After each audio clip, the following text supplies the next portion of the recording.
So I'd like today to talk a little bit about our roadmap, but more importantly, this is the first user conference we've held. And NGINX has seen some fantastic growth, some fantastic developments.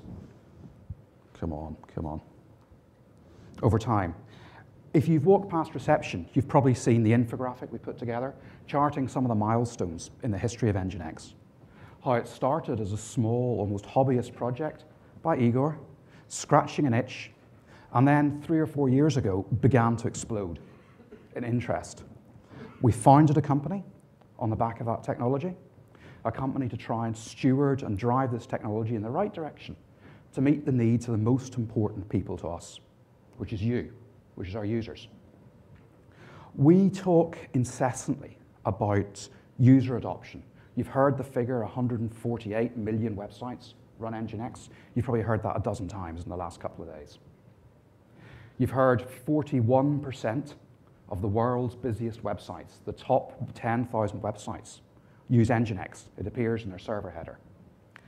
Those figures are our lifeblood. Those are the KPIs that we measure the success of our company by. Because we are, at the foundation, an open source company. We're trying to do some other things on the side, but we're an open source company and we're developing our technology to help you guys and girls build fantastic websites that delight your users, that allow you to build a successful and growing business. And to that end, we depend critically on user feedback. What you see in the space, what you see as the opportunities for NGINX. What does NGINX mean to you? And our role in looking after the open source product is to steward that, to take that feedback, to take the code contributions, to take the bug reports, to move those into mainline, and then to release those back out to the community. Around us, of course, we've got a huge body of community contributors building third-party modules and other sorts of extensions. And it's managing that process carefully that's going to help to ensure the future success and growth of NGINX as a company, and you guys and your businesses. To that end, a few months ago, we ran a user survey, and many of you may have participated in it. We had upwards of 500 responses for a range of questions. We didn't do it directly. We commissioned a market survey company to talk to our users and ask the usual kind of questions that market survey companies ask. Word association game. What does NGINX mean to you? And the results that came back, by and large, were entirely positive, which was great. But more importantly, they gave us a real sense of what was important to you for NGINX. Performance, lightweight, speed, easy, reliable, secure. Those are the key values that we have as we build out the product and as we continue to develop and innovate on it. And those are the values that we want to preserve as we work with the open source product. We asked who benefits? Who do you think benefits from using NGINX? And the answers came back. Anyone building a website, anyone who needs a web server, anyone for whom customer experience is important. So administrators, developers, people like yourselves, but also end users, people using the internet, getting a better level of service. This is what we're about. This is what we're trying to preserve as we continue to build and innovate with the product. We ran, or rather, the marketing agency ran a little test called Net Promoter. And I'm sure you've had hundreds of market surveys where they've said, on a scale of 1 to 10, or 0 to 10 there, how likely would you be to recommend this service or product to your colleagues, your friends, your acquaintances? It's something that every marketing agency does, and it comes up with a standardized score called the Net Promoter Score. The Net Promoter Score is effectively the difference between the number of strong advocates for your product, your technology, against the detractors. The number of people who put you in the top 2 slots against the number of people who put you in the bottom 6 or 7 slots. And hovering around 0, the usual suspects. No one likes health insurance, satellite TV, credit cards. As it goes up a little bit, you get some more positive feedback. So around about 25 to 30 to 35, people like computer software. People like computer hardware. People love their Macs. They like Google. Well, it's useful. You'd recommend it. They like online shopping. Amazon Prime makes Christmas so much easier for me. We ran the Net Promoter Test amongst you guys to see what do you think of NGINX.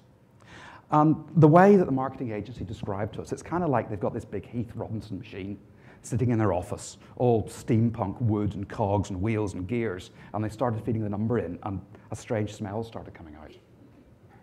And then there was a bit of smoke, and then some pings and springs flew out. They said they had never seen the figures which they got.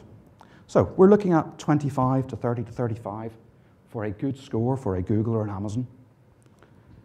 And NGINX came back with a 75.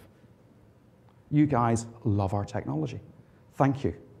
NGINX Plus, they also segmented the survey down to users who used NGINX Plus, and it hit an even higher score. This is fantastic. This helps us to understand and appreciate that we are going in the right direction for you. But it's a long journey. We're building a company to steward NGINX. We're adding resources in to continue to innovate and improve the product, and we need guidance to understand where do we take it. What are the key points that matter to you, where there's room for improvement? You highlighted configuration. Configuration, some people felt was complex. Fair enough. It's different to some of the other alternatives that you may be accustomed with. Igor gave a great presentation yesterday talking about scalable configuration within NGINX. Lack of documentation and support. Yeah, that is true. And we work with our community partners, with cloud providers, with end users, to build up huge amounts of documentation and guides around NGINX. We're investing internally on that. We're looking to bring in resource to help improve the technical documentation we have around the product. Difficult to extend the functionality. This is one that came up very consistently, and I'll touch on that later on. And there were questions and concerns around our strategy with NGINX Plus. What does NGINX Plus, the commercial version of NGINX, mean to the community? Does it mean that the community is going to split? Does it mean that there's going to be a better version that's only available to paid customers? What's the future hold for NGINX with respect to NGINX Plus, as well as the open source product? And this, to a certain extent, is a work in progress. I'll share some of our thinking with you, and I'd love to talk with some of you afterwards and get your feedback on what we're trying to do to help us understand if we're taking the right route and how we can weight the different things that we're doing. Building a business around an open source product invariably follows one of two different routes. It follows a support-only route, where the business provides support and service around an open source product, or it follows what's often referred to as an open core route, where the business builds proprietary extensions on top of the product so that you end up with a basic product available to everybody and a paid-for product that provides more functionality.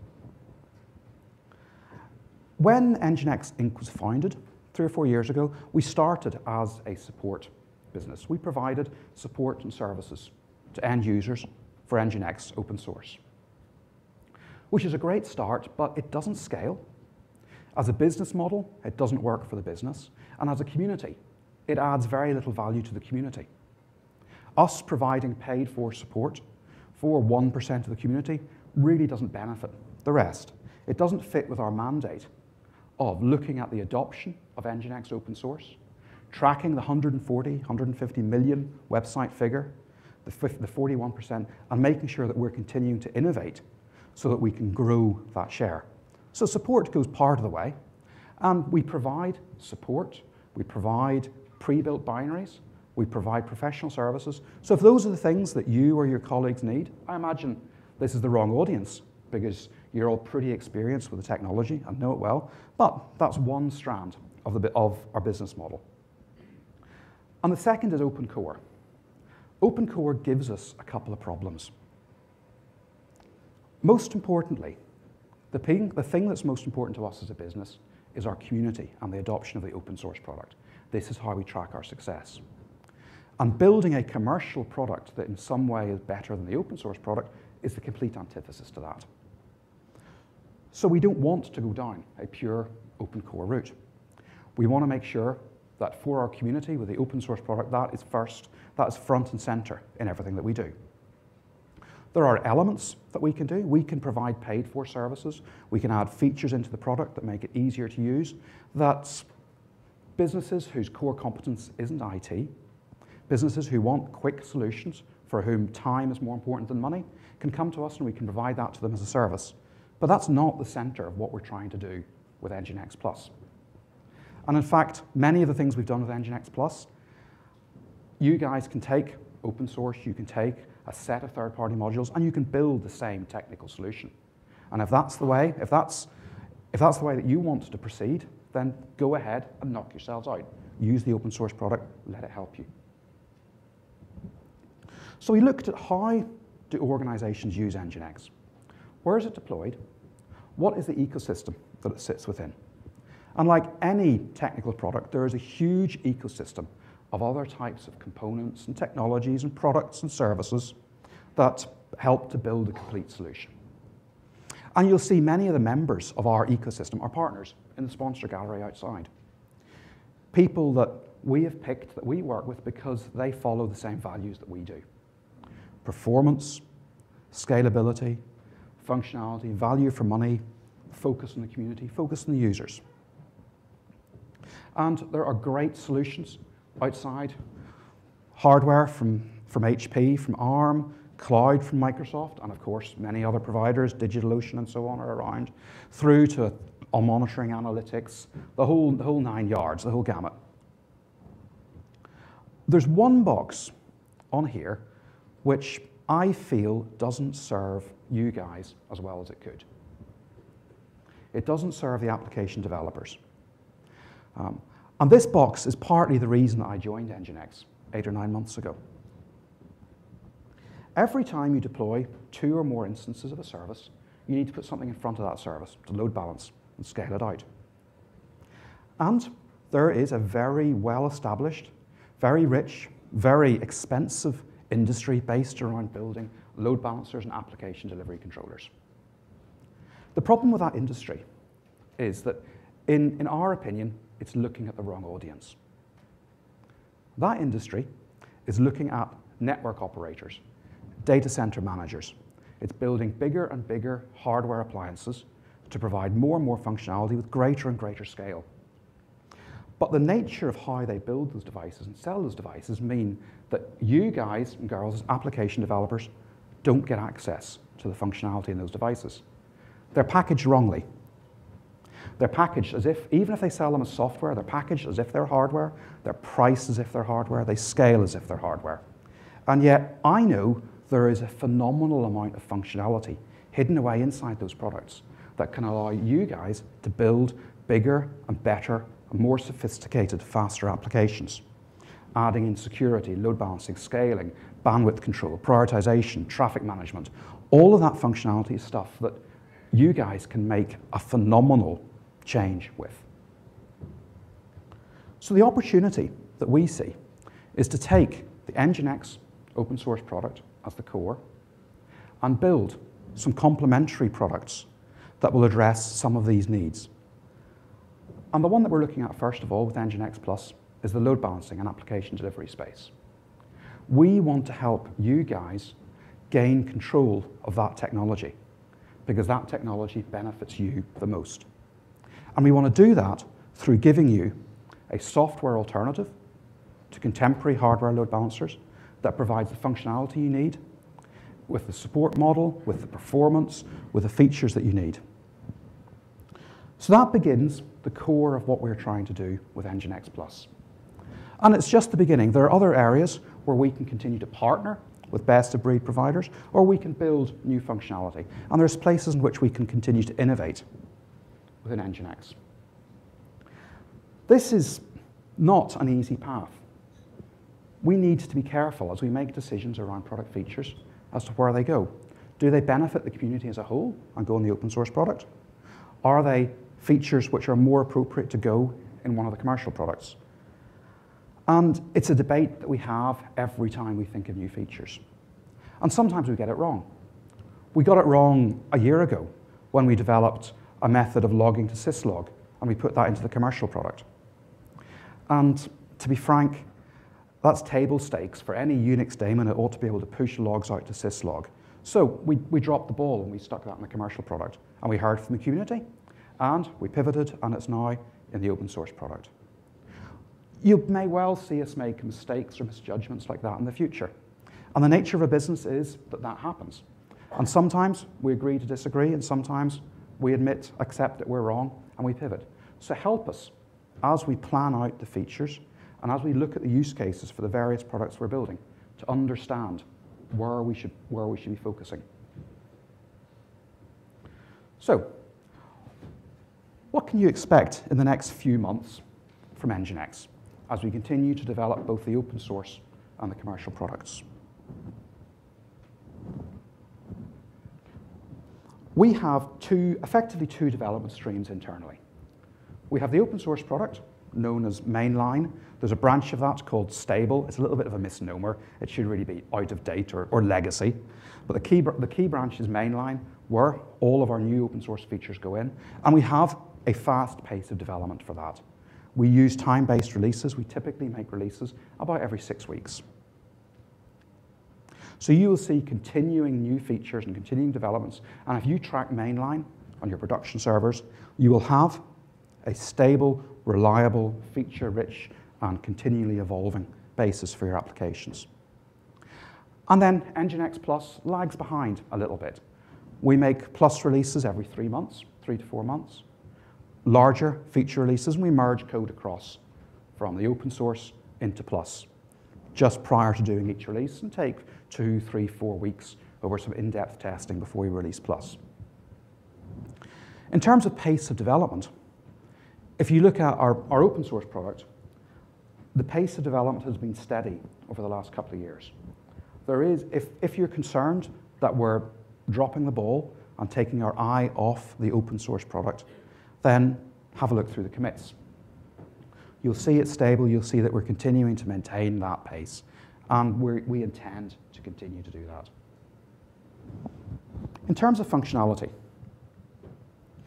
the open source product the features and the backlog for that is driven very heavily by community input, whether it's through Track, whether it's through the dev mailing lists, or any other routes. In the next couple of releases, the biggest change you'll see is some improvements to the kernel within NGINX. This is something we've thought about for a while. We've held back because we're absolutely committed to building a kernel that is as thin and as lightweight as possible.